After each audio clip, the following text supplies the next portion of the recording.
نحمدہ ونصلی علی رسولہ الکریم اما بعد فاعوذ باللہ من الشیطان الرجیم بسم اللہ الرحمن الرحیم رب اشرح لی صدری ویسر لی امری واحلل عقدۃ من لسانی یفقہوا قولی رب زدنی علما اللہم فقہنا فی الدین اللہم انی اسألک ایمانا لا یرتد ونعیما لا ینفد ومرافقۃ محمد صلی اللہ علیہ وسلم فی اعلیٰ جنت الخلد آمین یا رب العالمین۔ انشاءاللہ آج سے ہم اگلی جو 4 کلاسز ہیں وہ عبادلہ اربع پہ کریں گے، دا 4 عبداللہز، عبداللہ بن عمر، عبداللہ بن عباس، عبداللہ بن زبیر اور عبداللہ بن مسعود۔ ان کو عبادلہ اربع کہتے ہیں۔ ویسے تو اور بھی بہت سے صحابہ جیسے عبداللہ بن سلام ہیں، یہ عبداللہ کے نام سے ہیں، لیکن جن کو ایک گروپ میں ڈالا جاتا ہے اور ان کی ایک خاص جو بات ہے وہ نمبر 1 ان کا علم اور نمبر 2 ان کا دنیا سے زہد، اسیٹسزم ان کا بہت زیادہ تھا، ورشپ بہت زیادہ تھی، عبادت گزار بہت زیادہ تھے۔ اور ان چاروں میں سے بھی جو سب سے زیادہ جو سٹینڈ آؤٹ کرتے ہیں وہ عبداللہ بن عمر ہیں، سب سے زیادہ مشہور اور سب سے زیادہ جن کی ہمیں حالات زندگی بھی ملتے ہیں وہ عبداللہ بن عمر بن خطاب بن نفیل بن عبد العزیٰ ہیں۔ اور یہ قبیلہ بنو عدی سے تھے۔ والد عمر بن خطاب اور والدہ زینب بنت مظعون تھیں، جو کہ ایک صحابی عثمان بن مظعون کی بہن ہیں، اور عثمان بن مظعون وہ صحابی ہیں کہ جو مدینہ میں ہجرت کے بعد پہلے وفات پانے والے صحابی ہیں۔ ان کے والد عمر بن خطاب رضی اللہ عنہ جب مسلمان ہوئے تو ساتھ ہی یہ بھی مسلمان ہوئے، اور اس وقت یہ بالغ نہیں تھے، اور انہی کے ساتھ مدینہ کی طرف ہجرت بھی کی، اور ان کی کنیت ابو عبد الرحمن تھی۔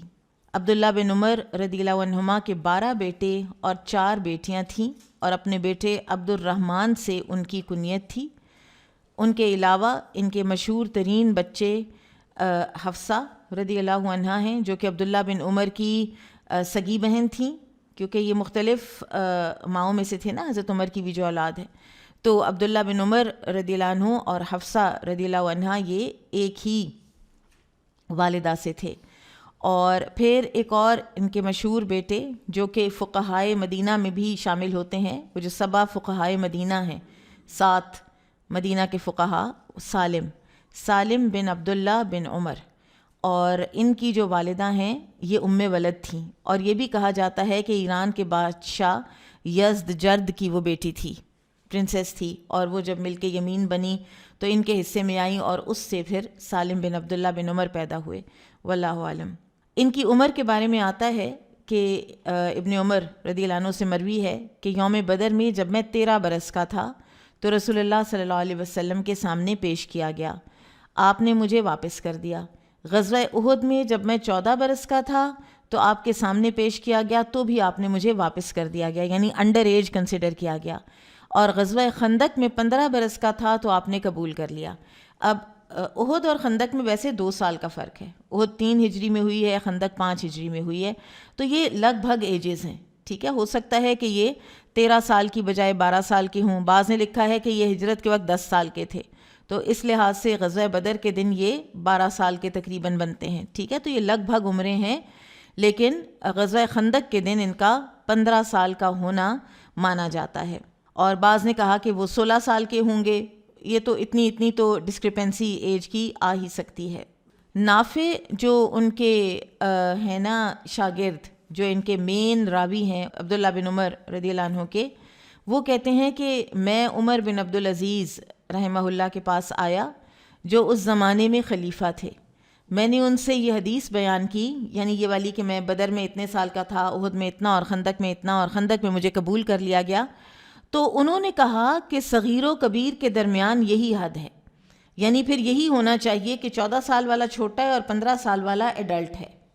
یہ ہمارے ہاں ہوتا ہے نا کہ ہم 15 سال کا بچہ تو بس بچہ ہی ہے، وہ ایڈولسنس کی ایج کو اور ٹین ایج کا نام ایک وہ دے کر تو یہ ویسٹ نے دیا، اور ہم نے اپنی ایک اندھا دھند بھیڑ چال ان کے پیچھے بنا کے تو ہم ان کے پیچھے چل پڑے، اور ہم نے یہ درمیانہ جو پیریڈ ہے وہ بچے کو بچپنے کا دے دیا، ورنہ جو ایک اسلامی تہذیب ہے اس میں بچہ 15 سال کا ہوتا ہے تو بس وہ ایڈلٹ ہو جاتا ہے، صغیر سے کبیر میں آ جاتا ہے، ٹھیک ہے.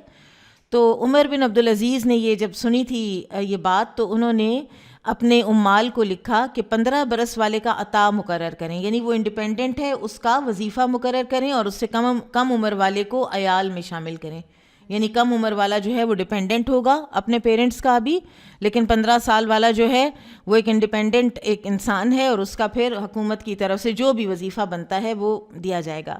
پھر انتہا کے یہ عاجز مزاج تھے، انکساری کی ایک ایسی لیول تھی کہ دیگر صحابہ بھی اس کو دیکھ کر تو بعض اوقات ہو جاتے تھے ابن عمر کے حوالے سے کہ یہ کس قدر اتباع سنت میں آگے ہیں اور کس قدر یہ اپنی ذات کی نفی کرتے ہیں.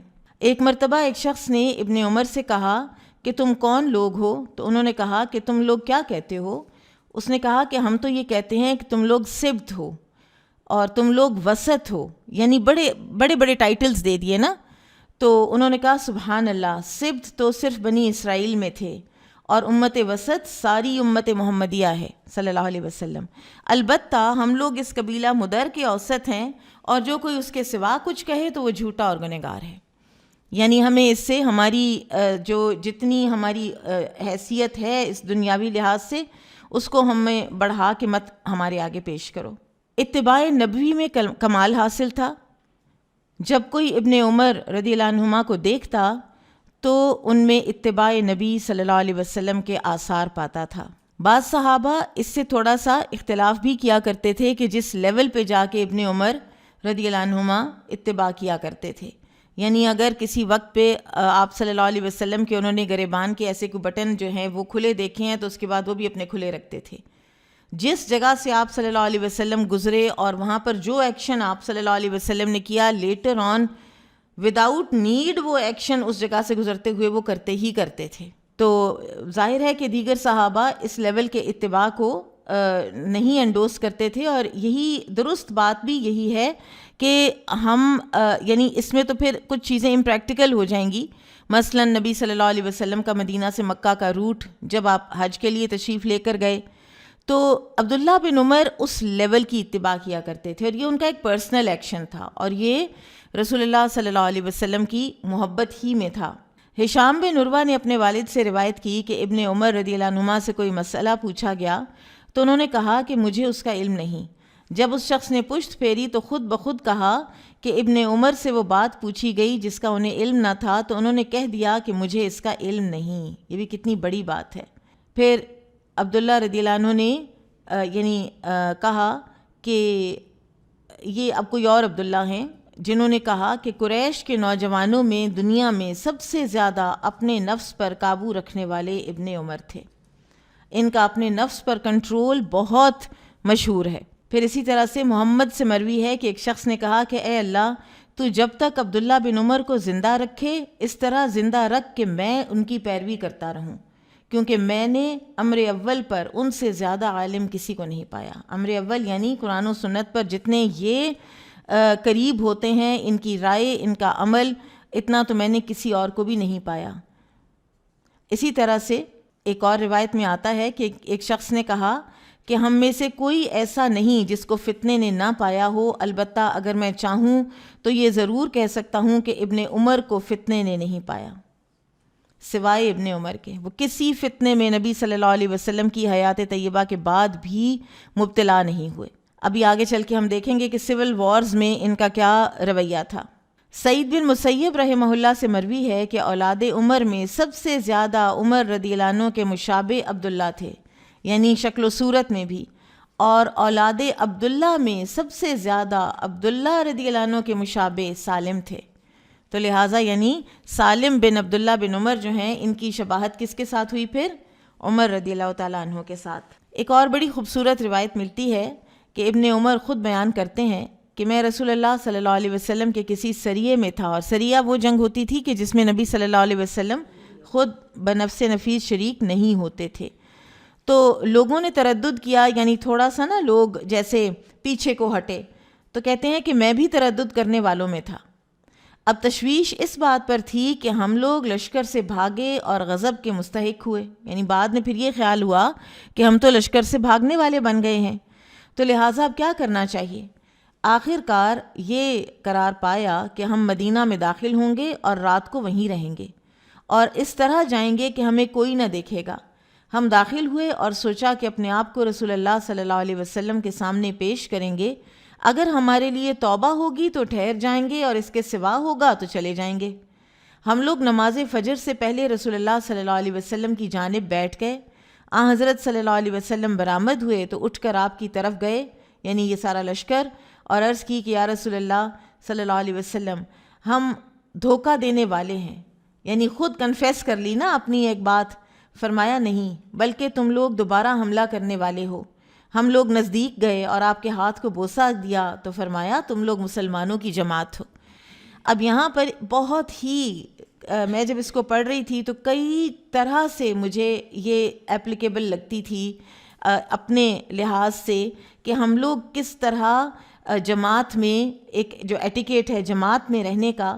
سب سے پہلی بات کہ اگر کوئی آپ سے کوئی اونچ نیچ ہو گئی ہے کہیں کسی جگہ پر، آپ سے اگر کوئی ایسا کام ہو گیا ہے کہ جس کے جماعت کے کسی کاز کو نقصان ہوا ہے، تو آپ کھلے دل سے اس کو اون کر لیں، آپ کھلے دل سے ان کو مان لیں، باتوں کو خود کنفیس کر لیں جا کے لیڈر کے پاس کہ مجھ سے یہ ہوا ہے یا ہم سے یہ ہو گیا ہے، کیونکہ غلطی تو ہوتی ہی ہوتی ہے اور ہر انسان سے ہوتی ہے۔ اور جیسے احد کے دن بھی وہ اللہ تعالیٰ نے جو سارا تبصرہ احد کا کیا ہے، اس میں کیا فرمایا اللہ تعالیٰ نے ان دی اینڈ، کہ ان کو پھر بھی مشورے میں شامل رکھنا، یہ نہیں کہ ان کا مشورہ تم کہو کہ تو ہمیشہ غلط مشورہ دیتے ہیں، ان کو تو بالکل سائڈ پہ کر دو۔ تو دوسری بات جو پتہ چلتی ہے وہ آن دا بہاف آف لیڈر ہے کہ وہ کسی کی بھی کسی اگر اس سے غلطی ہو گئی ہے تو اس کو بالکل ایک سائڈ پر یا آؤٹ کاسٹ نہ کر دے اور اس کو لیبل نہ کر دے کہ یہ تو وہ ہے جس نے یہ مشورہ دیا تھا، یہ تو وہ ہے کہ جس سے یہ کام ہوا تھا۔ اس کو آئندہ بھی اپنے ساتھ رکھیں، کیونکہ یہ مسلمانوں کی جماعت ہے، نبی صلی اللہ علیہ وسلم کی پہچان انسانوں کی، کہ یہ منافقین کی جماعت نہیں ہے۔ بہرحال اگر ان کو تردد ہوا بھی ہے نا تو وہ کسی اس لیول کا نہیں تھا یا اس نیت کا نہیں تھا کہ جو منافقین کا ہوتا ہے۔ پھر اسی طرح سے رسول اللہ صلی اللہ علیہ وسلم کا جو صغار صحابہ ہیں ان کے ساتھ ایک محبت کا اور لطف کا، دلداری کا تعلق بھی ہمیں بہت ملتا ہے۔ تو ابن عمر رضی اللہ عنہما سے مروی ہے کہ نبی صلی اللہ علیہ وسلم نے مجھے ایک دھاری دار حلہ پہنایا اور اسامہ کو 2 مصری چادریں، اور فرمایا کہ جتنے حصے کو لٹکنے کی وجہ سے زمین چھوئے گی وہ دوزخ میں ہوگا۔ تو تحفہ بھی دے دیا پہننے کو، کپڑا بھی دے دیا اور ساتھ تربیت بھی کر دی، پہننے کے ایٹیکیٹس بھی بتا دیے۔ عثمان رضی اللہ تعالیٰ عنہ کے دور میں عبداللہ بن عمر رضی اللہ عنہما سے عثمان رضی اللہ عنہ نے کہا کہ میں تمہیں مدینہ کا قاضی بنانا چاہتا ہوں۔ اب مدینہ کا قاضی بننا ایک بہت بڑا عہدہ تھا، ایک بہت بڑی اکمپلشمنٹ تھی، ایک بہت بڑا لٹرلی ایک ٹرافی تھی کہ جو کسی انسان کو مل سکے۔ تو انہوں نے معذرت کی، اور اس وقت جو طریقہ کار تھا نا وہ یہ نہیں ہوتا تھا کہ آپ امیر المومنین کو ڈائریکٹ انکار کریں، کیونکہ یہ ایک جو تربیت نبی صلی اللہ علیہ وسلم کی تھی امیر کی اطاعت کی، اس میں یہ تھا کہ اب یہ تو نافرمانی ہو جائے گی، یہ تو کر نہیں سکتا، تو ریکویسٹ کی جاتی تھی اور اسی ریکویسٹ کے انداز میں انکار کیا جاتا تھا۔ تو انہوں نے کہا کہ نہ تو میں 2 کے درمیان فیصلہ کروں گا اور نہ 2 کی امامت کروں گا۔ اور عثمان رضی اللہ عنہ نے کہا کہ کیا تم مجھے تو قاضی بناتے ہو؟ تو انہوں نے کہا نہیں، یعنی میں آپ کے لیے بھی نہیں چاہوں گا کہ آپ قاضی بنیں۔ پھر عبداللہ بن عمر نے کہا کہ مجھے معلوم ہوا ہے کہ قاضی 3 طرح کے ہوتے ہیں، ایک وہ جو اپنی جہالت سے فیصلہ کرے تو وہ دوزخ میں ہے، دوسرے وہ جسے خواہش نفسانی گھیر لے اور اسے جھکا لے تو وہ بھی دوزخ میں ہے، تیسرے وہ جو اجتہاد کرے اور صحیح بات کو پہنچے، وہ برابر ہے، نہ اسے ثواب ہے نہ گناہ۔ یہ ان کی انٹرپریٹیشن تھی۔ ہمیں اور بھی ملتا ہے کہ جیسے جو صحیح فیصلے کو پہنچتا ہے تو اس کے لیے دوہرا ثواب ہے، اور جو اجتہاد کر کے بھی غلط نیت اس کی درست ہے اور پھر بھی وہ غلط فیصلے کو پہنچتا ہے تو بھی ایک گہرا اجر ہے۔ لیکن یہ بھی تو ایک ہے نا فیکٹر کہ انسان جو ہے وہ عموماً خواہشات نفسانی یا مورل کوئی پریشر یا پولیٹیکل کوئی پریشر یا کوئی ایسا خوف یا کوئی ڈر یا کوئی دھمکی جس کی وجہ سے قاضی درست فیصلے نہیں کر پاتے، تو ایسے میں عبداللہ بن عمر کی سنت یہ ہے کہ آپ معذرت کر لیجئے فیصلہ کرنے سے۔ عثمان رضی اللہ عنہ نے کہا کہ تمہارے والد بھی تو فیصلے کیا کرتے تھے، تو انہوں نے جواب دیا کہ بے شک میرے والد فیصلہ کرتے تھے، لیکن جب انہیں کسی چیز میں دشواری ہوتی تھی تو نبی صلی اللہ علیہ وسلم سے پوچھتے تھے، اور جب نبی صلی اللہ علیہ وسلم کو دشواری ہوتی تھی تو جبرائیل علیہ السلام سے پوچھتے تھے۔ میں کوئی ایسا شخص نہیں پاتا جس سے پوچھ لوں۔ تو کیا آپ نے نبی صلی اللہ علیہ وسلم کو فرماتے نہیں سنا کہ جس نے اللہ سے پناہ مانگی اس نے جائے پناہ سے پناہ مانگی؟ عثمان رضی اللہ عنہ نے کہا کہ بے شک۔ پھر عبداللہ نے کہا کہ میں اللہ سے پناہ مانگتا ہوں کہ آپ مجھے عامل بنائیں، تو عثمان رضی اللہ عنہ نے ان کو معاف کر دیا۔ یعنی اتنی زیادہ جو ان کی ایک ریکویسٹ تھی اور اتنی فرم ریکویسٹ تھی، تو عثمان رضی اللہ تعالیٰ عنہ نے ایونچولی پھر ان کو کہا کہ اچھا ٹھیک ہے کہ آپ قاضی نہ بنیں۔ یہاں سے ایک اور بات بھی یہ پتہ چلتی ہے کہ کسی کی بھی عاقبت برباد نہیں کرنی چاہیے۔ معاشرے میں کسی کو بھی اپنی اتھارٹی مس یوز کرتے ہوئے جج کو یا قاضی کو یا کسی ایسے منصب پر بیٹھے ہوئے انسان کو کہ جس کے ہاتھ میں فیصلہ ہے لوگوں کی زندگی موت کا یا ان کے کسی اور معاملات کا، تو اس میں کسی کے اوپر پریشر ڈالے۔ آپ سوچئے کہ آپ کا ایک اپنی زندگی کا تھوڑے سے ان سالوں کا ایک فائدہ اور کسی دوسرے انسان کی جہنم کا وہ باعث بن جائے اگر وہ آپ کے پریشر میں بھی آ گیا ہے تو۔ ابن عمر رضی اللہ عنہما سے مروی ہے کہ ایک خواب انہوں نے دیکھا، کہتے ہیں کہ میں نے رسول اللہ صلی اللہ علیہ وسلم کے زمانے میں خواب دیکھا کہ گویا میرے ہاتھ میں ایک خواب کا ٹکڑا ہے اور جنت کے جس مقام کا ارادہ کرتا ہوں وہ مجھے اس طرف اڑا لے جاتا ہے۔ میں نے دیکھا کہ دو شخص میرے پاس آئے جو مجھے دوزخ میں لے جانا چاہتے ہیں۔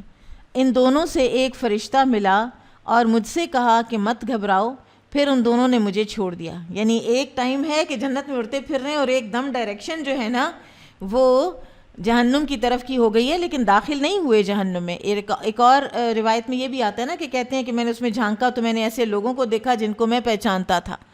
اب یہ بھی ان کی بہت بڑی ایک اخلاق کی اعلیٰ ظرفی ہے کہ انہوں نے کسی کا نام نہیں لیا، انہوں نے یہ بتا دیا۔ یعنی وہ اگر پہچانتے تھے تو ارد گرد کے لوگ ہی تھے نا، کوئی اجنبی تو نہیں تھے، یا وہ کوئی مدینہ کے کوئی منافق اور کافر ہوں گے یا وہ قریش مکہ کے کوئی لوگ ہوں گے، تو انہوں نے بتایا نہیں ہے کہ وہ کون لوگ تھے۔ تو پھر ان دونوں سے ایک فرشتہ ملا اور مجھ سے کہا کہ مت گھبراؤ، پھر ان دونوں نے مجھے چھوڑ دیا۔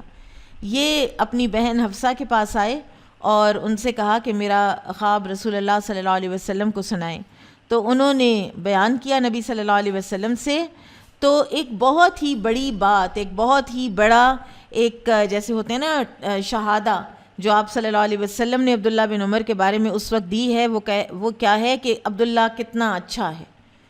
نعم الرجل عبداللہ، عبداللہ بہت اچھا آدمی ہے، کاش وہ رات کی نماز یعنی تہجد پڑھے۔ تو عبداللہ کہتے ہیں کہ اس کے بعد بہت کم تھا کہ وہ رات کو سوتے، وہ رات کو بہت تہجد پڑھا کرتے تھے۔ سو لہٰذا اس سے ایک یہ بات پتہ چلتی ہے کہ تہجد کی نماز جو ہے وہ بعض اوقات حد فاصل ہے، وہ ڈیسائسو فیکٹر ہے۔ ایک انسان اچھا تھا لیکن اس کی جو ہے نا ڈائریکشن جہنم کی طرف جا سکتی ہے، لیکن اگر وہ تہجد پڑھتا ہے اٹھ کر تو وہ اس کے لیے ایک وہ ڈیٹرنٹ بن گئی ہے جہنم سے۔ تو اتنی زیادہ یہ نماز جو ہے یہ ضروری ہے، اور خاص طور پر جو دین کے معلم اور طالب علم ہوتے ہیں ان کے لیے تو بہت ہی ضروری ہے۔ پھر اسی طرح سے سالم نے اپنے والد سے روایت کی کہ رسول اللہ صلی اللہ علیہ وسلم نے فرمایا کہ کسی شخص کو کسی معاملے میں وصیت کرنا ہو تو اسے یہ حق نہیں ہے 3 رات تک اس طرح سوئے کہ اس کے پاس اس کی وصیت لکھی ہوئی نہ ہو۔ تو ابن عمر رضی اللہ عنہما نے کہا کہ جب سے میں نے رسول اللہ صلی اللہ علیہ وسلم سے سنا ہے تو میں کسی رات کو اس طرح نہ سویا کہ میری وصیت میرے پاس نہ ہو۔ نافع سے مروی ہے کہ ابن عمر رضی اللہ عنہما کے پاس 29,000 درہم لائے گئے۔ ان کو وظائف بھی ملا کرتے تھے، ان کو جو خلفائے وقت ہیں وہ تحفے تحائف بھی بھیجا کرتے تھے، اور یہ ہمیشہ ایکسیپٹ کرتے تھے۔ یہ مانگتے کسی سے نہیں تھے، لیکن کسی کی طرف سے آئی ہوئی چیز کو واپس نہیں لوٹاتے تھے، لے لیتے تھے اور پھر اسی سے صدقہ کیا کرتے تھے۔ تو پھر وہ کہتے ہیں کہ وہ اپنی مجلس سے نہ اٹھے یہاں تک کہ انہوں نے ان کو بانٹ دیا، اور اس پر مزید اضافہ بھی کیا، اور وہ برابر دیتے رہے یہاں تک کہ جو ان کے اپنے پاس تھا وہ ختم ہو گیا۔ اتنے میں بعض لوگ آئے جنہیں وہ دیا کرتے تھے، انہوں نے ان لوگوں سے قرض لیا جن کو دیا تھا اور ان آنے والوں کو دیا۔ میمون نے کہا انہیں کہنے والے بخیل کہتے تھے، مگر یہ جھوٹ ہے، واللہ وہ اس چیز میں بخیل نہ تھے جس میں ان کا نفع ہو۔ تو پھر وہ بخیل کس چیز میں تھے؟ کیوں لوگ ان کو کبھی نہ کبھی بخیل کہہ لیتے تھے؟ اپنی ذات کے اوپر بہت زیادہ خرچ نہیں کرتے تھے۔ ایسے لوگ بہت ہی کم ہوتے ہیں دنیا میں کہ جن کو اللہ تعالیٰ نے دے رکھا ہو اور پھر وہ دوسروں پر اپنی نسبت زیادہ خرچ کریں، بہت کم ہے، خال خال ایسے نادر لوگ ملتے ہیں آپ کو۔ نافع سے مروی ہے کہ ابن عمر رضی اللہ عنہما سفر میں روزہ نہیں رکھتے تھے اور قریب قریب حضر میں روزہ ترک بھی نہیں کرتے تھے، سوائے اس کے کہ بیمار ہوں، یا اس زمانے میں کہ کوئی مہمان ان کے پاس آئے، کیونکہ وہ سخی آدمی تھے، چاہتے تھے کہ ان کے پاس کھانا کھایا جائے، مہمان کہیں یہ تکلف نہ کر لے کہ اگر ان کا روزہ ہے تو پھر میں اب کیسے ان کے سامنے کھل کے کھا سکتا ہوں، تو مہمان کی خاطرداری میں، مہمان کی تکریم میں نفلی روزہ چھوڑ دیا کرتے تھے۔ ہمارے ہاں یہ بہت مینرز جو ہیں نا یہ لرن کرنے کے ہیں۔ کئی دفعہ ایسے ہوتا ہے کہ آپ کسی کے گھر مہمان جائیں اور آپ کے سامنے ٹرالی رکھیں تو کہیں کہ میرا تو روزہ ہے۔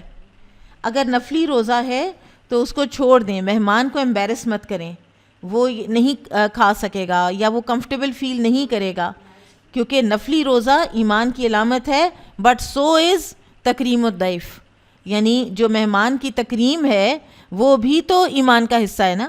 اور جو سب سے انیشل جو غار حرا سے آتے ہوئے خدیجہ رضی اللہ عنہا کے پاس جب آپ صلی اللہ علیہ وسلم تشریف لے گئے اور انہوں نے جو آپ کی گواہی دی ہے اس میں نفلی روزوں کا یا اس طرح کا ذکر نہیں ہے، اس میں ذکر ہے کہ آپ تکرم الضیف، آپ مہمان کی تکریم کرتے ہیں، اللہ آپ کو ضائع نہیں کرے گا۔ تو یہ وہ ہیں چیزیں کہ جو آپ کو پھر وہی بات کہ جو آپ کا حد فاصل بعض اوقات بن جاتی ہیں کہ اچھا یہ بندہ تو مہمان کی تکریم کرتا ہے، مہمان کے آنے پر ماتھے پہ سلوٹ آنا، بل آنا، انسان کا یہ سوچنا کہ یہ کیوں آ گئے ہیں، تو یہ ایمان کی علامت نہیں ہے۔ اور پھر کہا کرتے تھے کہ سفر میں روزہ نہ رکھنا اللہ کی رخصت کو اختیار کرنا مجھے روزہ رکھنے سے زیادہ پسند ہے، کہ ایک یہ بھی اللہ تعالیٰ کی میں کر لوں فرما برداری، اس میں بھی کہ رخصت بھی میں لیتا ہوں۔ پھر لوگوں کو بہت زیادہ کھلایا کرتے تھے۔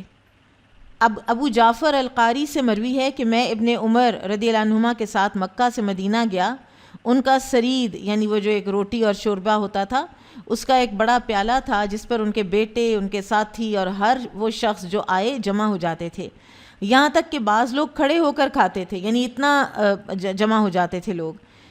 اور ان کے ہمراہ ایک اونٹ تھا جس پر 2 توشہ دان نبیذ یعنی ایک مشکیں جو تھیں نا مشکیزیں وہ تھے اور پانی بھرے ہوئے تھے، تو ہر شخص کے لیے اسی نبیذ میں گھلے ہوئے ستو کا ایک پیالہ ہوتا تھا، یہاں تک کہ ہر شخص خوب شکم سیر ہو جاتا تھا۔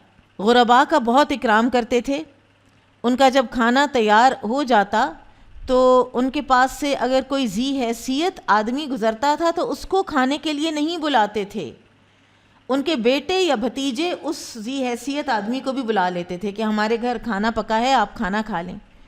کوئی غریب آدمی گزرتا تو ابن عمر خود اس کو بلاتے، اور بھائی بیٹے اور بھتیجے اس غریب کو نہیں بلاتے تھے۔ تو ابن عمر ان سے کہا کرتے تھے کہ تم لوگ اسے بلاتے ہو جو اس کی خواہش نہیں کرتا، اور اسے چھوڑ دیتے ہو جو اس کی خواہش کرتا ہے۔ یہ بھی تو دیکھو کہ ضرورت کس کی ہے، یہ تو نہ دیکھو کہ معاشرے میں سٹیٹس کس کا ہے۔ ابن عمر رضی اللہ عنہما کا رہن سہن کیسا تھا؟ یحییٰ بن عمر سے مروی ہے کہ میں نے نافع سے پوچھا کہ کیا ابن عمر کو باریک غلہ ملتا تھا؟ انہوں نے کہا کہ ابن عمر مرغیاں اور چوزے اور حلوہ کھاتے تھے جو پتھر کی ہانڈی میں ہوتا تھا، یعنی یہ نہیں کہ ہمیشہ کوئی روکھی سوکھی کھاتے تھے یا کھانا نہیں کھاتے تھے، اچھا اور نفیس ہائیجینک کھانا کھایا کرتے تھے۔ زید بن اسلم سے مروی ہے کہ فتنے کے زمانے میں کوئی امیر ایسا نہ تھا جو ابن عمر کے پیچھے نماز نہ پڑھتا اور اپنے مال کی زکوٰۃ انہیں نہ دیتا، یعنی اتنے ٹرسٹ وردی تھے کہ دور فتن میں دونوں سائیڈوں کے لوگ ان کے پیچھے نماز پڑھ لیتے تھے اور ان کو زکوٰۃ دے دیتے تھے کہ یہ آپ ہماری کہیں لگا دیں۔ پھر بالکل بھی کسی فتنے میں انہوں نے کسی کی سائیڈ نہیں لی۔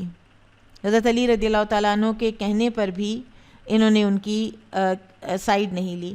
یہ ایک کوئی تقریباً 50 سینئر صحابہ کا ایک گروپ تھا کہ جنہوں نے اس دور میں وہ جو عثمان رضی اللہ عنہ کی شہادت کے بعد جو سین کریٹ ہو گیا تھا، تو اس میں انہوں نے کسی سائیڈ پر بھی یہ نہیں گئے اور یہ نیوٹرل رہے. اور ان میں سے کچھ جو تھے جنہوں نے اپنی تلواریں بھی توڑ دی تھیں، انہی میں عبداللہ بن عمر تھے، انہی میں سعد بن ابی وقاص رضی اللہ عنہ بھی تھے. اور کہا کرتے تھے کہ میں فتنے میں قتال نہیں کروں گا، اور جو غالب ہوگا اس کے پیچھے نماز پڑھوں گا، امیر کی اطاعت کروں گا. انس بن سیرین سے مروی ہے کہ ایک شخص ابن عمر کے پاس ایک تھیلی لایا تو انہوں نے پوچھا کہ یہ کیا ہے؟ اس نے کہا کہ یہ وہ چیز ہے کہ جب آپ کھائیں گے اور اس سے آپ کو بے چینی ہو تو اس میں سے کچھ کھا لیں، کھانا ہضم ہو جائے گا. فرمایا میں نے تو 4 مہینے سے کھانے سے اپنا پیٹ ہی نہیں بھرا، تو میں اس چورن کا کیا کروں گا؟ میں ہاضمے والی چیز کا کیا کروں گا؟ ذرا اپنے آپ کو رکھ کے دیکھیے، ہر وقت کی انڈائجیشن. نافع سے مروی ہے کہ عبداللہ بن عمر کو مال بھیجا جاتا تھا تو اسے قبول کر لیتے تھے اور کہتے تھے کہ نہ میں کسی سے کچھ مانگتا ہوں اور نہ اسے واپس کرتا ہوں جو اللہ نے عطا کیا. ایک مرتبہ عبدالعزیز بن ہارون نے ابن عمر کو لکھ کر بھیجا کہ اپنی حاجت مجھے لکھ بھیجیے، آپ کو کیا چاہیے میں آپ کی حاجت پوری کرتا ہوں. تو عبداللہ نے لکھا کہ میں نے رسول اللہ صلی اللہ علیہ وسلم کو فرماتے سنا کہ تم اپنے عیال سے حاجت روائی شروع کرو، بلند ہاتھ پست ہاتھ سے بہتر ہے. میں بلند ہاتھ سوائے عطا کرنے والے کے اور پست ہاتھ سوائے مانگنے والے کے اور کچھ نہیں سمجھتا. یعنی اس کا یہی مطلب ہے، بلند ہاتھ دینے والا اور نیچے والا ہاتھ لینے والا. میں تمہارا سائل نہیں ہوں اور نہ اس چیز کا پھیرنے والا ہوں جو تمہارے ذریعے سے اللہ مجھے بھیجے گا. دینا ہے تو خود سے دے دو، اگر تمہارے دل میں کوئی بات آئی ہے کہ میں یہ بھیجوں کوئی انعام یا وظیفہ یا کوئی چیز تو تم بھیج دو. پوچھنے کی کیا بات ہے کہ تمہاری ضرورت کیا ہے؟ یہاں پر ایک بہت بڑی بات ہے، بہت جگہوں پر کسی سفید پوش باعزت ضرورت مند کو بہت زیادہ انٹرویو نہیں کرنا چاہیے. دے دیں، جسٹ گو، جو آپ سے دیا جاتا ہے دیں، اس کی عزت نفس کو بالکل مجروح نہ ہونے دیں. مالک بن انس رحمہ اللہ سے مروی ہے، امام مالک یعنی، کہ عبداللہ بن عمر نے فرمایا کہ اگر تمام امت محمد سوائے 2 آدمیوں کے مجھ پر امر خلافت میں متفق ہو جائے تو میں ان 2 سے بھی قتال نہیں کروں گا. کیا مطلب؟ ان کو کہا گیا تھا کہ آپ خلیفہ بن جائیے، تو یہ نہیں بنتے تھے. وہ کہتے، اور سب لوگ ان کو خلیفہ بنانا چاہتے تھے. حضرت علی رضی اللہ عنہ کی شہادت کے بعد ہر کسی کی نظر ان کے اوپر تھی، سب نے بالکل جھاگ کی طرح بیٹھ جانا تھا اگر یہ خلیفہ بن جاتے. اور لوگ ان کو کہتے تھے کہ سب لوگ چاہتے ہیں، تو یہ کہتے تھے اگر 2 بھی نہیں نا کوئی چاہتے بیچ میں سے تو میں تو ان سے بھی قتال نہیں کرنا چاہتا، کسی صورت میں نے کوئی منصب نہیں لینا. اور کہا کرتے تھے کہ ابن عمر سے ایک شخص نے کہا کہ اگر ہم لوگوں نے قتال کیا تو دین اللہ کے لیے ہو گیا اور فتنہ نہ رہا. یعنی ابن عمر نے ایک شخص سے کہا کہ جب ہم نے قتال کیے ہیں نا، خندق میں کیا ہے، پھر اس کے بعد نبی صلی اللہ علیہ وسلم کے ساتھ جتنے غزوات ہیں سب میں یہ شامل رہے ہیں، پھر اس کے بعد یہ ساری مختلف جنگوں میں، سیریا کی جنگوں میں رومنز کے ساتھ، پھر یہ افریقہ والے، جہاں جہاں کہیں ملٹری ایکسپیڈیشنز ہوئے ہیں یہ تشریف لے گئے ہیں. یہ وہ ہیں جن کے بارے میں امام بخاری نے وہ جو ایک ترجمۃ الباب لگایا ہے کہ سفر میں 6 مہینے تک بھی قصر پڑنا، تو یہ تھے جو آذربائیجان میں ملیٹریلی یہ وہاں پہ ہوئے ہوئے تھے سٹک، اور روزانہ کی کوئی سمجھ ہی نہیں آتی تھی کہ کہاں کوئی کسی دشمن کا سامنا کرنا پڑ جائے، کب ہم واپس جا سکیں. تو انہوں نے 6 مہینے قصر پڑی تھی، ٹھیک ہے. لیکن اس میں یہ نہیں کہ یہ کوئی جانتے نہیں تھے یا یہ جنگیں جانتے نہیں تھے یا یہ لڑنا جانتے نہیں تھے، یہ سب بڑے درجے کے واریئرز تھے، یہ بات نہیں تھی. لیکن انہوں نے کہا کہ جب ہم نے قتال کیے تھے تو تب دین اللہ کے لیے ہوا اور فتنہ نہ رہا. اس وقت جو تم لوگ کر رہے ہو نا وہ غیر اللہ کے لیے ہے اور فتنہ شروع ہو گیا ہے. غیر اللہ کیا ہے یہاں پر؟ پولیٹیکل ساری وہ جو ہولڈ ہے نا وہ لینے کے لیے قتال کرنا. حسن سے مروی ہے کہ جب عثمان بن عفان رضی اللہ عنہ شہید کر دیے گئے تو لوگوں نے عبداللہ بن عمر سے کہا کہ آپ لوگوں کے سردار ہیں اور سردار کے بیٹے ہیں، آپ آمادہ ہوں تو ہم لوگوں سے بیعت لیں. انہوں نے کہا کہ واللہ اگر مجھ سے ہو سکے گا تو میری وجہ سے ایک قطرہ خون کا بھی نہ بہایا جائے گا. لوگوں نے کہا کہ آپ کو ضرور نکلنا ہوگا ورنہ ہم آپ کو بستر پر قتل کر دیں گے. انہوں نے قول اول ہی کی طرح جواب دیا، حسن نے کہا کہ ان لوگوں نے طمع دلائی، خوف دلایا، مگر کچھ حاصل نہ ہوا، یہاں تک کہ وہ اللہ سے مل گئے۔ ایک مرتبہ ابو العالیہ کہتے ہیں کہ میں ابن عمر کے پیچھے چل رہا تھا، لیکن انہیں معلوم نہیں تھا کہ یہ میرے پیچھے آ رہا ہے، ود ان ایئر شاٹ ہے، یہ سن لے گا جو میں کہہ رہا ہوں۔ تو وہ اپنے آپ سے کہہ رہے تھے کہ ایک دوسرے کو قتل کر کے تلواریں اپنے کندھوں پر رکھنے والے کہتے ہیں کہ اے عبداللہ بن عمر اپنا ہاتھ بیعت کے لیے دیجئے، یعنی ان کے عمل دیکھو اور پھر یہ مجھ سے بیعت کرنا چاہتے ہیں۔ بہت صاف ستھرے رہا کرتے تھے، بڑے گرومڈ تھے، بغیر تیل اور خوشبو لگائے جمعے کی نماز کو نہیں جاتے تھے، سوائے اس کے کہ وہ تیل کی خوشبو حرام ہو، یعنی کہ حرام چیز سے بنی ہو، واللہ عالم۔ ابن عمر سے مروی ہے کہ وہ عید کے روز خوشبو بھی لگایا کرتے تھے۔ خط لکھنے کے آداب تھے، اور اس میں جو ایک ادب یہ سکھایا کرتے تھے اور خود بھی اسی کے اوپر کاربند تھے، وہ یہ تھا کہ بسم اللہ کے بعد فلاں کی جانب سے فلاں کی طرف، یہی ایٹیکیٹس ہیں خط کے، کہ کس کی طرف سے ہے اور کس کی طرف ہے، یہ ٹاپ پہ لکھا ہوا ہو، یہ نہیں کہ اینڈ پہ لکھا ہوا ہو کہ سارا خط پڑھے اور پھر انسان دیکھے کہ کس کی طرف سے ہے، یا پھر پہلے خط کے متن کو چھوڑ کے نیچے دیکھے کہ یہ کس کی طرف سے ہے، ٹھیک ہے؟ تو اوپر ہو کہ فلاں کی طرف سے فلاں کی طرف۔ اور ایک مرتبہ عبد الملک بن مروان کو انہوں نے خط لکھا تھا، اور بیعت کی ہی یہ جو بھی آتا تھا نا اس کے ساتھ چاہے کوئی ان کے اختلافات ہوتے تھے، یہ کہتے تھے میں اور میرے بیٹے بیعت کریں گے، اس لیے کہ کسی قسم کی فتنے کے قائل نہیں تھے۔ اور وہ جو حدیث ہے کہ تمہارے اوپر اگر کوئی ایک وہ حبشی غلام بھی تمہارے اوپر اگر امیر بنایا جائے تو اس کی بھی تم اطاعت کرو۔ اس کے پاس جب ان کا خط پہنچا تو کسی نے کہا عبد الملک کو کہ اس نے عبداللہ بن عمر نے، آپ دیکھیں کہ آپ خلیفہ ہیں اور آپ کے نام سے پہلے انہوں نے اپنا نام لکھا ہے، تو عبد الملک نے کہا کہ ابو عبد الرحمن کی طرف سے یہ بھی بہت ہے۔ اچھا، یہ جو عبد الملک بن مروان ہے نا، یہ اموی خلیفہ ہے اور یہ فقیہ تھے، عالم تھے، عالم دین تھے، اور ان کی بھی اچھی یعنی خدمات کا پتہ چلتا ہے جو انہوں نے کی۔ بہرحال حج کیا کرتے تھے، اور ایک مرتبہ ایک تابعی کہتے ہیں کہ میں نے ابن عمر کو منی میں دیکھا، سر وہ منڈا چکے تھے اور حجام ان کی باہیں مونڈ رہا تھا، یعنی انڈر آرمز شیو کر رہا تھا۔ تو انہوں نے دیکھا کہ لوگ متوجہ ہو گئے کہ شاید یہ بھی سنت ہے، اس وقت اپنی پرسنل ہائیجین یعنی انڈر آرمز کو شیو کرانا بھی سنت ہے۔ تو اسی وقت انہوں نے کہا کہ دیکھو یہ سنت نہیں ہے، میں ایسا آدمی ہوں جو حمام میں نہیں جاتا۔ ایک شخص نے کہا کہ ابو عبد الرحمن آپ کو حمام میں جانے سے کون روکتا ہے؟ کہا کہ یہ مجھے ناپسند ہے کہ میرا سطر دیکھا جائے۔ اس نے کہا کہ اس امر سے تو آپ کو صرف ایک تہہ بند کافی ہے۔ انہوں نے کہا کہ مجھے یہ ناپسند ہے کہ میں کسی اور کا سطر دیکھوں، میں تو تہہ بند باندھ لوں گا، لیکن اگر کسی اور نے نہ باندھا ہوا تو ظاہر ہے آپ جب کسی بھی، آپ دیکھیں آپ بیوٹی پارلر پہ بھی جائیں نا تو انہیبیشنز لو ہوئی بھی ہوتی ہیں، جہاں کوئی فیشل ہو رہا ہے، یہاں کوئی پیڈیکیور مینیکیور ہو رہا ہے، وہ جو آپ کو ایک گاؤن سا پہنا دیتے ہیں وہ اچھا خاصا لو ہوتا ہے، ٹھیک ہے، اور آپ کی بازو، آپ کا یہاں سے آپ کی یہ جگہ، پھر آپ کی کافی حصہ آپ کی لیگز کا ایکسپوزڈ ہوتا ہے، اور کئی خواتین ایک دوسرے کے سامنے ایسے بیٹھی بھی ہوتی ہیں اور گپ شپ بھی چل رہی ہوتی ہے اور ایک وہ ماحول بنا ہوا ہوتا ہے، تو انہیبیشنز تو لو ہوئی بھی ہوتی ہیں۔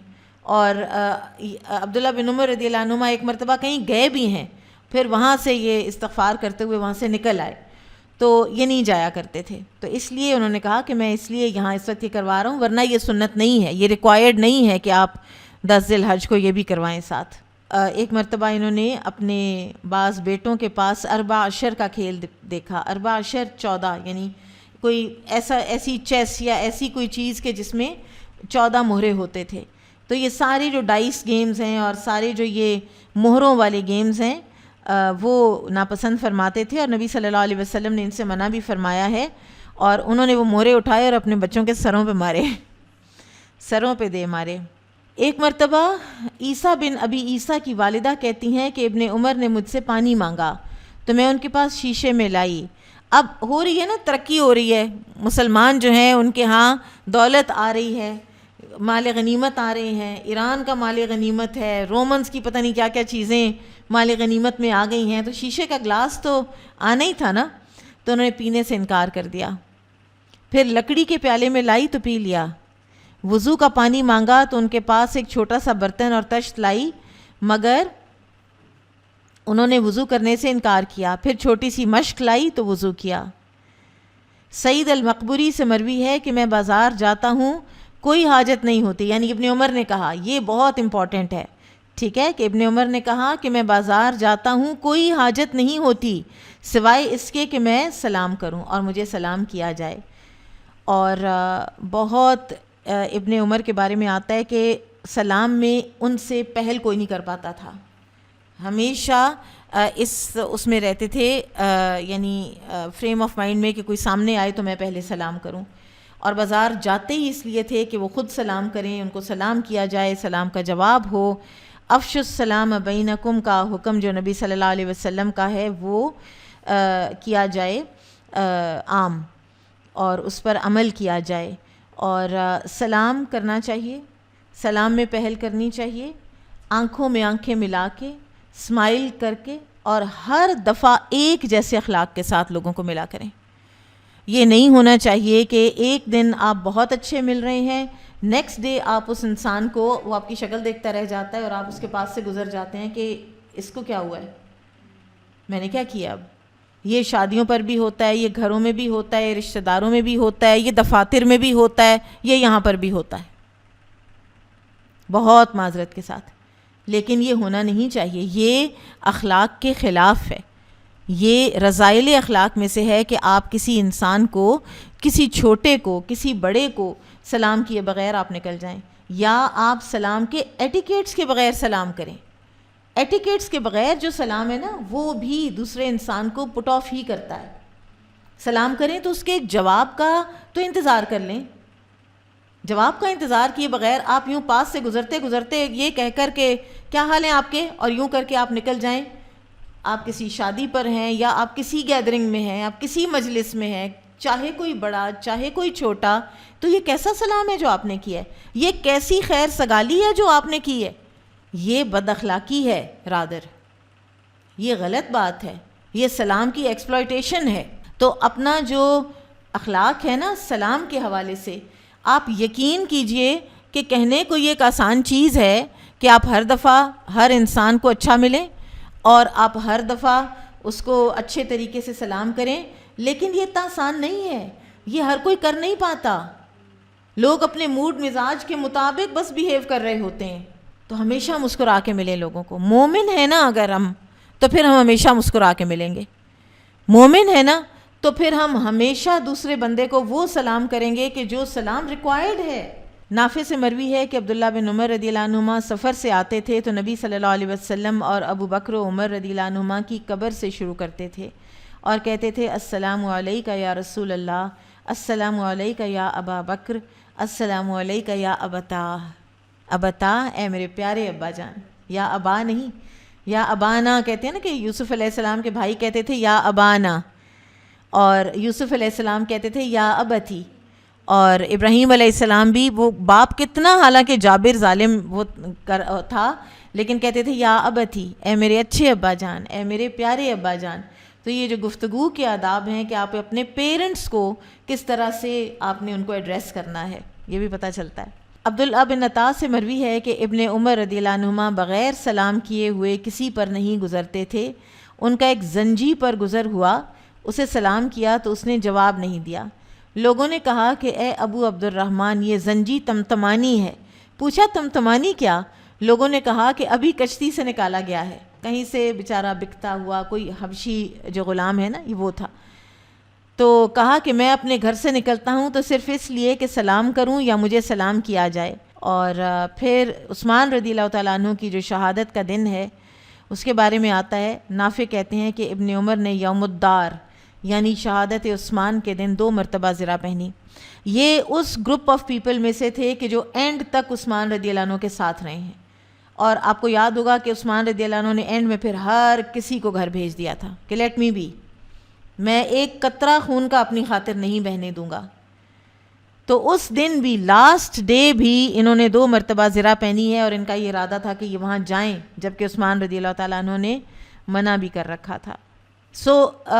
ہم یہ دیکھتے ہیں کہ چاہے ایک اسیٹسزم تھا، ایک زہد تھا، لیکن یہ نہیں کہ کوئی اپنے ارد گرد سے بالکل بے نیازی اور بے خبری تھی. جب زرہ پہننی ہے تو زرہ بھی پہنی ہے. اور ایک موڈ اور ایک مزاج ہے کہ ہر نیکی کمانی ہے. ایسا لگتا ہے کہ جیسے ان کو ایک یہ تھا کہ کوئی کچھ رہ نہ جائے. اچھا، جب مہمان بنتے تھے تو کیا کرتے تھے؟ خود جب میزبان ہوتے تو وہ تو ہم نے دیکھا نا کہ کس طرح کھانا کھلاتے تھے. خود جب مہمان ہوتے تو کہتے ہیں کہ جب مکہ آتے تو عبداللہ بن خالد بن اسید رضی اللہ عنہما کے خاندان میں اترتے، 3 دن ان کی مہمانی میں رہتے، اور پھر کسی کو بازار بھیجتے اور ان کی ضروریات خریدی جاتی تھیں. پھر کہتے تھے اب میں مہمان نہیں ہوں، اب میں اپنا خود کروں گا. حدیث میں آتا ہے نا کہ 3 دن تک مہمان نوازی ہے، تو بس وہی اتنی ہی لیا کرتے تھے. پھر یہ تو ملٹیپل اوکیزنز پر ہوا ہے کہ جب ان کا کچھ کھانے کو دل چاہا ہے، ان کی بیوی نے اس کو بڑے اہتمام سے ڈھونڈ کے بنا کے ان کے سامنے رکھا ہے، اور کوئی سائل آیا ہے تو اس کو اٹھا کر دے دیا ہے. مچھلی کھانے کو دل کیا، وہ بیچاری ڈھونڈ ڈھانڈ کے کہاں سے مچھلی لائیں، اس کو بھون کر اس کو ان کے سامنے پیش کیا، اور کوئی سائل آ گیا تو اس کو دے دیا.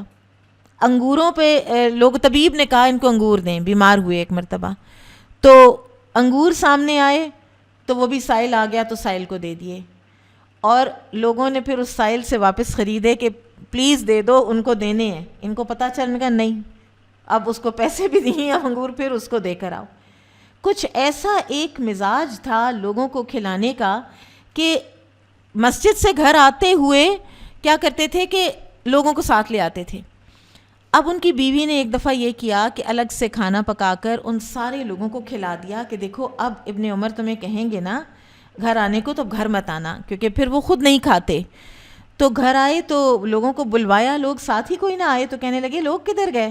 تو بیوی بیچاری نے بتا دیا، صفیہ نام تھا ان کا، انہوں نے بتا دیا کہ یہ تو میں نے کھلا دیا ان کو نا. تو کہتے ہیں تم لوگوں کا دل ہے میں کھانا نہ کھاؤں، یعنی میں نہیں کھاؤں گا جب تک کہ میرے ساتھ کوئی ہوگا نہیں کھانے والا. پھر اپنے بیٹوں کے جو نام ہیں، یہ بھی ایک سنت ہے کہ نام تو آپ نے کوئی رکھنا ہی ہے نا، تو نیت میں آپ کسی ہستی کے نام پر نام رکھیں. کہ سعید بن مسیب کہتے ہیں کہ مجھ سے عبداللہ بن عمر نے پوچھا کہ تمہیں معلوم ہے کہ میں نے اپنے بیٹے کا نام سالم کیوں رکھا؟ میں نے کہا نہیں. انہوں نے کہا سالم مولا ابو حذیفہ کے نام پر. پوچھا کہ تمہیں معلوم ہے کہ میں نے اپنے بیٹے کا نام واقد کیوں رکھا؟ میں نے کہا نہیں. انہوں نے کہا واقد بن عبداللہ الیربوئی کے نام پر. یہ سب صحابہ ہیں. پھر پوچھا تمہیں پتہ ہے میں نے اپنے بیٹے کا نام عبداللہ کیوں رکھا؟ اپنے نام پہ نہیں رکھا. میں نے کہا نہیں. انہوں نے کہا عبداللہ بن رواحہ کے نام پر. ان کے زمانے میں حجاج بن یوسف گورنر تھا. یہ جو اموی گورنر تھے نا، ان کے اندر ایک اوڈیسٹی تھی نا، اور حجاج کے اندر تو بہت زیادہ تھی. تو وہ ایک مرتبہ عید کا دن تھا، تو اس نے خطبہ جب پڑھنا شروع کیا، واللہ عالم جمعہ کا تھا یا جو بھی دن تھا، تو ابن عمر مسجد میں تھے، تو اس نے لوگوں کو خطبہ سنایا اور شام کر دی. تو ابن عمر نے پکارا کہ اے شخص نماز کا وقت ہے بیٹھ جا. دوسری دفعہ اسے پکارا، تیسری دفعہ پکارا، چوتھی دفعہ ابن عمر رضی اللہ عنہما نے لوگوں سے کہا کہ کیا تم دیکھ رہے ہیں کیا کر رہے؟ میں اگر نماز کے لیے اٹھوں تو تم بھی اٹھ کھڑے ہوگے؟ تو سب نے کہا ہاں. سب کو پتہ تھا کہ ابن عمر ٹھیک کہہ رہے ہیں، جرت کسی کی نہیں ہو رہی تھی. یہ اٹھے تو ہر کسی نے ابن عمر کے پیچھے نماز پڑھ لی. اس کو حجاج جو ہے اس کو غصہ چڑھا، وہ ممبر سے اترا، اس نے نماز پڑھی، پھر انہیں بلایا اور کہا کہ آپ نے یہ کیوں کیا ہے؟ تو انہوں نے کہا کہ ہم صرف نماز کے لیے آتے ہیں، جب نماز کا وقت ہو جائے تو اس کے وقت پر نماز پڑھا کر ثم بک بک ما تشاء، یہ ہیں الفاظ، پھر جو بک بک کرنی ہے وہ بعد میں کر لینا. یہ لفظ جو ہے یہ جیسے وہ کہتے ہیں نا کہ عربی کے فصحا میں اب یہ اتنا استعمال نہیں ہوتا، اس کو ہم نے اردو میں اور خاص طور پر پنجابیوں نے جتنا ہم نے اس کو اپنایا ہے اتنا عربوں نے خود نہیں اپنایا، لیکن یہ لفظ انیشلی عربی کا ہے کہ پھر جو چاہے بکواس اپنی کرتے رہنا. سبحان اللہ، کیا جرتیں تھیں آپ سوچئے. پھر ایک مرتبہ انہیں کچھ کپڑے بطور ہدیہ دیے گئے تو انہوں نے واپس کر دیے اور کہا کہ ہمیں ان کے استعمال سے صرف تکبر کا خوف مانے ہے. عبداللہ بن عبید بن عمیر نے اپنے والد سے روایت کی کہ انہوں نے یہ آیت پڑھی فَكَيْفَ إِذَا جِئْنَا مِن كُلِّ أُمَّةٍ بِشَهِيدٍ. پھر کیا حال ہوگا جب ہم ہر امت کے گواہ کو لائیں گے، یہاں تک کہ انہوں نے آیت ختم کی۔ ابن عمر رونے لگے، اتنا روئے کہ داڑھی اور گریبان آنسوؤں سے تر ہو گیا۔ عبداللہ نے کہا کہ مجھ سے اس شخص نے بیان کیا جو ابن عمر کے پہلو میں تھا کہ میں نے ارادہ کیا کہ اٹھ کر عبید بن عمیر کے پاس جاؤں اور ان سے کہوں کہ اپنی بات روکو، کیونکہ تم نے ان شیخ کو اذیت پہنچائی ہے۔ دعا کرتے تھے، دونوں ہاتھ شانوں کے برابر بعض اوقات اٹھا کر دعا کیا کرتے تھے۔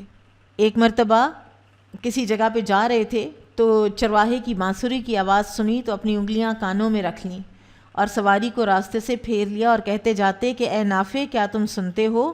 میں کہتا تھا جی ہاں۔ وہ چلتے رہتے تھے یہاں تک کہ میں نے کہا کہ نہیں، تو انہوں نے اپنے ہاتھ کانوں سے ہٹائے، راستے کی طرف پلٹ آئے اور کہا کہ میں نے رسول اللہ صلی اللہ علیہ وسلم کو دیکھا کہ آپ نے چرواہے کی بانسری کی آواز سنی تو اسی طرح کیا تھا۔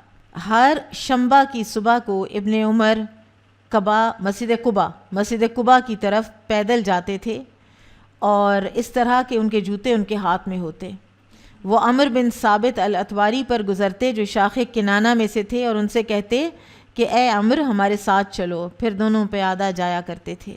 مجاہد سے مروی ہے کہ میں عبداللہ بن عمر کے ساتھ سفر کرتا تھا، جس کام کی وہ طاقت رکھتے تھے خود کرتے، ہمارے سپرد نہ کرتے۔ میں نے انہیں دیکھا کہ میری اونٹنی کو تھام لیتے کہ میں سوار ہو جاؤں۔ میمون سے مروی ہے کہ ابن عمر نے کہا کہ میں نے اپنا ہاتھ روکا اور شرمندہ نہیں ہوا، یعنی سول وار میں حق پر قتال کرنے والا افضل ہے۔ پھر میمون سے مروی ہے کہ ابن عمر نے سورۃ البقرہ 4 سال میں سیکھی۔ ایک مرتبہ، اب یہ جو سول وارز کا زمانہ تھا، دونوں طرف صحابہ تھے، اس میں اب کوئی وہی بات ہے کہ یہ ایک ایسا پیج ہے اسلامک ہسٹری کا کہ ہم اس کو بہت زیادہ ڈویل نہیں کرتے، کیونکہ ہم وہاں تھے نہیں، ہم دیکھ نہیں سکتے کہ کس نے کس نیت سے کیا کیا۔ بہرحال ایک مرتبہ معاویہ اور عمرو بن العاص رضی اللہ عنہما دونوں نے ایک مرتبہ یہ پتہ کرنا چاہا کہ عبداللہ بن عمر کے کوئی پولیٹیکل عزائم ہیں یا نہیں ہیں، تو انہوں نے کہا کہ کسی طریقے سے یہ معلوم کیا جائے کہ یہ ان کے دل کا حال پتہ چلے کہ وہ قتال چاہتے ہیں یا نہیں۔ تو انہوں نے کہا کہ اے ابو عبد الرحمن، آپ کو کیا چیز مانے ہے کہ آپ نکلیں اور ہم لوگ آپ سے بیعت کریں؟ آپ رسول اللہ صلی اللہ علیہ وسلم کے صحابی اور امیر المومنین کے فرزند ہیں اور خلافت کے زیادہ مستحق ہیں۔ تو ابن عمر نے پوچھا کہ تم جو کچھ کہتے ہو سب لوگ اس پر متفق ہیں؟ معاویہ نے کہا جی ہاں، سوائے ایک بہت ہی قلیل جماعت کے۔ تو ابن عمر نے کہا کہ سوائے حجر کے 3 کافروں کے اگر کوئی باقی نہ رہے تب بھی مجھے اس کی کوئی حاجت نہیں۔ ایک دن کہتے ہیں زندگی میں ایک دفعہ مجھے آیا ہے خیال کہ میں یہ خلافت لے لوں، اور یہ اس وقت آیا ہے کہ جب ایک دن معاویہ نے آ کر کہا کہ ہم سے زیادہ خلافت کا حقدار کون ہے، تو اس وقت مجھے خیال آیا کہ میں اس کو کہوں۔ اب یہ بھی صحابی ہیں اور وہ بھی صحابی ہیں، وہ کہہ سکتے ہیں، یہ نہیں کہ ہم کہہ رہے ہیں، ٹھیک ہے؟ تو وہ کہتے ہیں کہ مجھے خیال آیا کہ میں اس کو کہوں کہ تم اور تمہارے باپ کو مار مار کے میں اور میرا باپ اسلام کی طرف لے کر آئے ہیں، میں ہوں خلافت کا حقدار، میں لیتا ہوں۔ کہتے ہیں وہ ایک واحد وقت تھا کہ جب میں انکلائنڈ ہوا ہوں، یعنی ایک غیرت سی نہیں آتی جیسے انسان کو، اور پھر اسی وقت میں نے جنت کے میووں کو امیجن کیا، اور پھر میں نے کہا کہ نہیں، میں نے ری ایکٹ بھی نہیں کرنا، میں نے اس بات پہ کچھ بھی نہیں کہنا۔ پھر معاویہ رضی اللہ عنہ نے جب یزید کو بنایا ہے اپنے بعد کا خلیفہ، تو اس سے پہلے کوئی تقریباً 1 لاکھ درہم کے قریب رقم ان کو بھیجی، انہوں نے وصول کر لی، کیونکہ وہ ان کا طریقہ یہی تھا اور اسی کو وہ صدقہ کر دیا کرتے تھے۔ تو اس کے کچھ دن بعد معاویہ کی طرف سے یہ میسج آیا کہ آپ یزید کے ہاتھ پہ بیعت کر لیں، تو ان کو سمجھ آ گئی کہ یہ مجھے ایک طرح کی یہ برائب کرنے کی کوشش کر رہے ہیں، تو انہوں نے جواب میں ان کو بتا بھیجا کہ کہہ بھیجا کہ اس کی تمہیں ضرورت نہیں ہے، میں کر لوں گا بیعت جب وقت آئے گا، کیونکہ ان کی پالیسی ہی یہ تھی کہ میں نے اس میں ٹسل میں پڑنا ہی نہیں ہے۔ پھر میمون بن مہران سے مروی ہے کہ میں ابن عمر کے پاس گیا، ہر چیز کی قیمت کا اندازہ کیا جو ان کے گھر میں تھی، بستر، لحاف، فرش، ہر وہ چیز جو ان کے بدن پر تھی، تو میں نے اسے 100 درہم کے برابر بھی نہ پایا۔ دوسری مرتبہ بھی ان کے پاس گیا تو میں نے اسے اتنا بھی نہ پایا کہ میرے اس لباس کے برابر ہوتا، اور ان کا لباس ان کے کہا جاتا ہے کہ میمون بن مروان کے مرنے کے بعد ان کا لباس بیچا گیا تو کوئی 100 درہم کا ہی وہ بکا تھا۔ ایک اور بڑی انٹرسٹنگ بات کہ نافع کہتے ہیں کہ عبداللہ بن عمر اپنے غلاموں میں سے کسی کو دیکھتے تھے جو انہیں اچھا معلوم ہوتا تھا تو اسے آزاد کر دیتے تھے۔ غلاموں کو بھی یہ بات معلوم ہو گئی، تو کہتے ہیں کہ میں نے ان کے غلام کو دیکھا کہ بعض اوقات بھاگتا ہوا وہ مسجد میں چلا جاتا تھا کہ عبداللہ دیکھیں کہ میں تو بڑا نمازی پرہیزگار ہو گیا ہوں، مسجد میں نمازیں پڑھتا ہوں، تو وہ اس کی اچھی حالت دیکھ کر اس کو آزاد کر دیتے تھے۔ تو ان کے احباب کہتے تھے کہ واللہ اے ابو عبد الرحمن وہ لوگ صرف آپ کو دھوکہ دیتے ہیں۔ تو عبداللہ کہتے تھے کہ جو ہمیں اللہ کے ذریعے سے دھوکہ دے گا ہم اس سے دھوکہ کھائیں گے۔ اور پھر ایک اور بہت ہی ان کی جو زندگی میں ایک لگاتار چیز تھی وہ تھی اپنی پسندیدہ چیز کو صدقہ کر دینا۔ جب بھی اپنے مال کی کوئی چیز ان کو زیادہ پسند آ جاتی تو اسے اپنے رب کے لیے قربان کر دیتے۔ نافع کہتے ہیں کہ ایک شب میں نے اپنے آپ کو اس حالت میں دیکھا کہ ہم لوگ حجاج تھے، یعنی حج کر رہے تھے۔ ابن عمر رات کو اپنے نفیس اونٹ پر روانہ ہوئے جو انہوں نے مال کے عوض لیا تھا۔ جب انہیں اس کا رات کا چلنا پسند آیا اور اس کا بٹھانا اچھا معلوم ہوا تو اس سے اترے اور کہا اے نافع اس کی نکیل اور کجاوا اتار لو، جھول ڈال دو اور اشار کر دو، یعنی اس کو قربانی کے لیے تیار کر دو، قربانی کے اونٹوں میں داخل کر دو۔ عروہ بن زبیر آپ جانتے ہیں کون تھے، زبیر بن عوام کے بیٹے، اسماء بنت ابی بکر کے بیٹے۔ انہوں نے ایک مرتبہ عبداللہ بن عمر کو دیکھا کہ وہ طواف کر رہے تھے کعبہ کا، اور طواف کے دوران ہی ان کے پاس آ گئے اور ان کو کہا کہ میں آپ کی بیٹی سے نکاح کرنا چاہتا ہوں۔ تو انہوں نے جواب نہیں دیا۔ تو نافع کہتے ہیں کہ ہم لوگ عروہ سے پہلے ہی مکہ سے مدینہ آ گئے، تو پھر عروہ کو بلا بھیجا اور پوچھا کہ کیا ابھی بھی تم اسی بات پہ ہو، خواہش ہے؟ تو انہوں نے کہا ہاں ہے۔ تو انہوں نے نکاح کروا دیا اپنی بیٹی کا عروہ سے، اور ہر کسی کے پیچھے نماز پڑھ لیا کرتے تھے۔ جو گروہ آپس میں ایک دوسرے سے قتال کر رہے ہوتے تھے ان کے پیچھے بھی۔ تو کسی نے پوچھا تو کہنے لگے جو شخص حی علی الصلاح کہے گا اسے میں جواب دوں گا، جو حی علی الفلاح کہے گا اسے بھی میں جواب دوں گا، اور جو حی علی القتال کہے گا تو اس کو میں کہوں گا کہ نہیں۔